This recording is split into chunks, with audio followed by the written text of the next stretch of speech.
আমরা তো friends family নিয়ে ঘুরতে বের হয়েছিলাম আর এরই মধ্যে আমরা রবীন্দ্রনাথের কুঠিবাড়িতে চলে এসেছি। আসসালামু আলাইকুম, welcome to Tania's food blog. কেমন আছেন সবাই?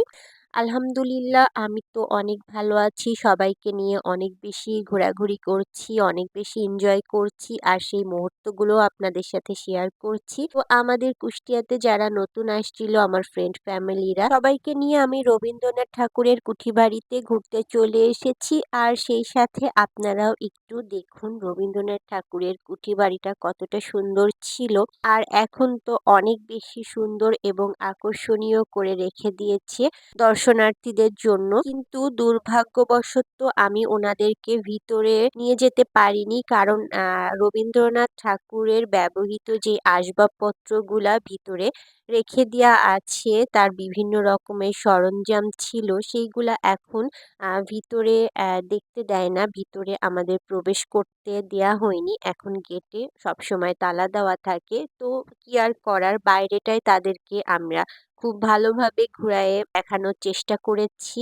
যেহেতু আমি কুষ্টিয়ারই মেয়ে, তাই রবীন্দ্রনাথ ঠাকুরের বাড়িতে ছোটবেলা থেকে অনেকবার এসেছি। আমি বাইবো না মোর খেয়ার তরি এই ঘাটে, যখন পড়বে না মোর পায়ের চিহ্ন এই বাটে। এটাই হচ্ছে সেই বকুলতলার পুকুর ঘাট, যেখানে বসে রবীন্দ্রনাথ ঠাকুর এই গানটি রচনা করেছিলেন। কুঠিবাড়ির পশ্চিম পাশেই রয়েছে এই পুকুর ঘাটটি। আপনারা কুঠিবাড়ির দিকে আগায়ে পশ্চিম দিকেই গেলে এই ঘাটটি পেয়ে যাবেন। আর চারিদিকে অনেক গাছ লাগানো। আর কুঠিবাড়ির সামনে গেটেই দুই সাইডে রয়েছে বিভিন্ন রকমের স্টল। এখানে কুমারখালীর বিখ্যাত লুঙ্গি, গামছা সহ বিভিন্ন রকমের মাটির, কাঠের এবং বাচ্চাদের জন্য বিভিন্ন রকমের খেলনা পেয়ে যাবেন। আর এখানে আপনারা বিভিন্ন ধরনের হাতের কাজের শিল্পকর্মগুলো, যে শৈল্পিক জিনিসগুলো, সেগুলো সবই পেয়ে যাবেন। এত সুন্দরভাবে মাটি আর কাঠ দিয়ে এই জিনিসগুলো তৈরি করা,